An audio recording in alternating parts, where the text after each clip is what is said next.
이번에는 6.3 추정에 의한 재고자산 평가 방법 매출 총이익률법을 보도록 하겠습니다.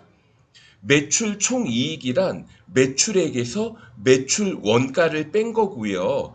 매출 총이익률, 매출액 중에 매출 총이익이 차지하는 비율을 말합니다. 그러니까 예를 들어 자, 매출액이 예를 들어서 100이라고 해 볼게요. 매출액이 100원이고 매출 총이익이 예를 들어서 20이라고 한번 해보겠습니다. 그러면 매출 총이익률은 몇 퍼센트가 돼요? 20%가 되죠. 그리고 자, 매출액에서 매출 원가를 뺀 게 매출 총이익이니까 이렇게 볼 수도 있습니다. 자, 만약에 매출 총이익률이 20%라고 하면 매출액의 20%가 매출 총이익이라는 거잖아요. 그러면 나머지 80% 반대로 매출액의 80%는 매출 원가가 된다. 이렇게 이해하실 수 있겠습니다. 그리고 자, 재고자산과 매출 채권의 관계. 그러니까 만약에 모든 매출이 외상으로 이루어진다고 가정을 해볼게요. 자, 그러면 자, 매출 채권 자산이니까 자산은 기초자는 기초 차변에 나오고 기말 매출 채권은 대변에 나오겠죠. 회수하면 줄어들겠고요. 어떻게 하면 늘어나요? 매출을 하면 늘어나겠죠.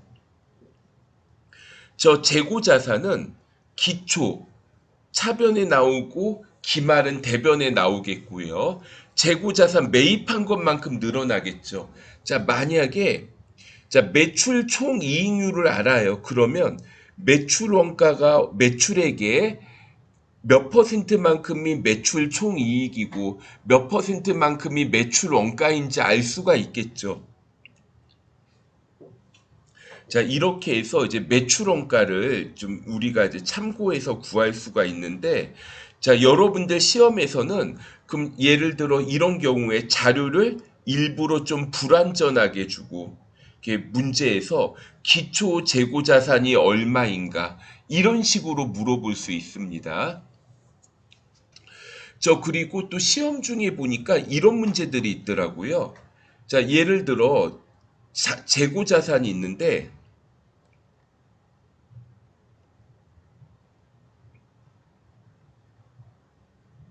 자, 기초의 재고자산 얼마, 단기에 매입한 거 얼마, 이런 식으로 알려주면서 자, 매출원가를 좀 알려주지 않고 매출 총이익률법이 주어지면서 일단 매출 원가를 구하게 합니다. 그리고 기말 재고자산이 있는데 이게 금액이 좀 안 맞는 거예요. 그래서 문제에서 예를 들어 홍수 피해를 입어서 또는 화재를 당해서 또는 담당자가 횡령을 해서 재고자산 일부가 부족한 거예요. 여기에 해당하는 금액을 물어볼 때 매출 총이익률법을 이용해서 푸는 문제가 출제되기도 합니다. 한번 보도록 하죠. 자, 자료가 있는데, 자, 1번. 자, 여기에서 매출 총이익률이 20%라고 했을 때 홍수로 인한 재고 손실액은하고 물어봤습니다.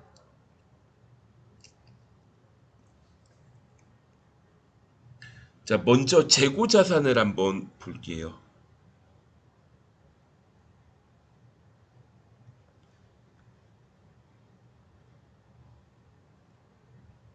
자, 기초에 50만 원이고,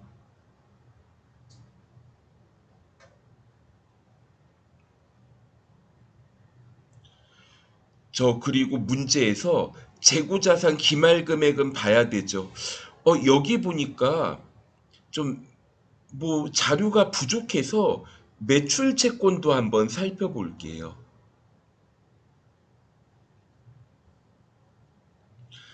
기초에는 매출 채권이 200만 원이었습니다.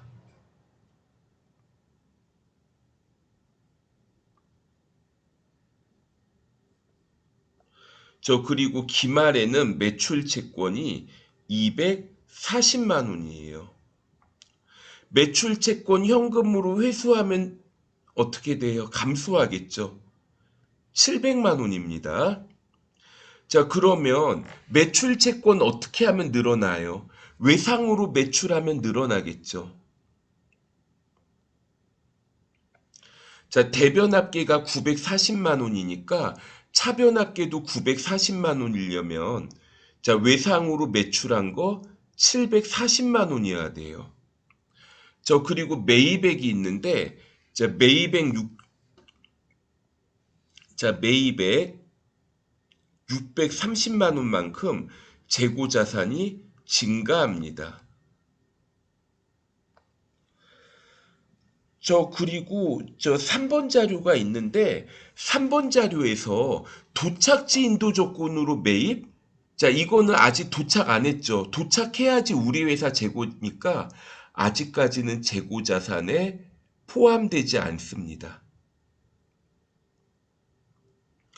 자, 손상된 재고 자산의 처분 가치 일단 20만 원이 있어요.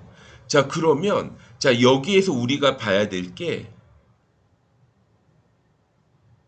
자, 매출 원가가 얼마인지 봐야 되겠고 자, 문제는 홍수로 인한 재고 손실액을 물어봤죠. 자, 그럼 이 금액이 얼마인지 구해야 되는데 자, 여기에서 자, 문제가 매출 총이익률이 20%래요. 그럼 이건 무슨 말이에요? 매출액의 20%가 매출 총이익이다. 그럼 다시 말해 매출액의 80%가 매출 원가라는 거죠. 그리고 모든 매출이 외상으로 이루어진대요.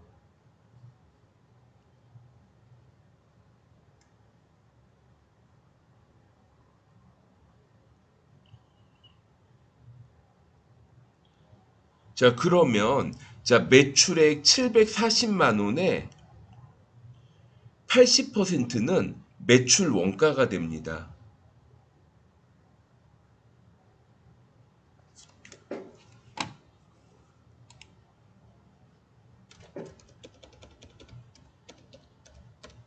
그럼 592만 원이네요.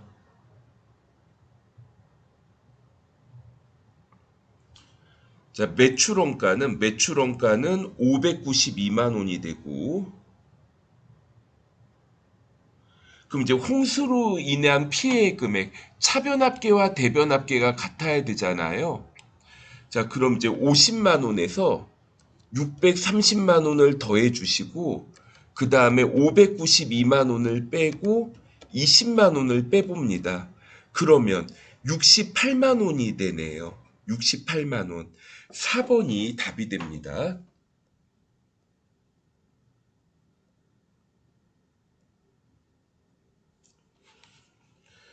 자, 2번 문제 보도록 할게요. 자, 이번에는 횡령액을 물어봤는데 이거를 그냥 좀 밑에다 그냥 자, 좀 적을 칸이 마땅치가 않네요. 그냥 해답 보면서 할게요. 자, 기초 제품은 25만 원이고 단기 제품 제조 원가는 140만 원.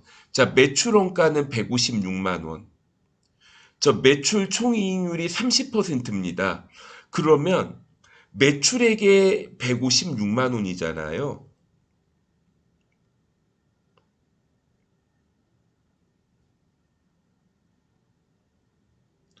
자, 매출액 156만 원에 70%는 매출 원가.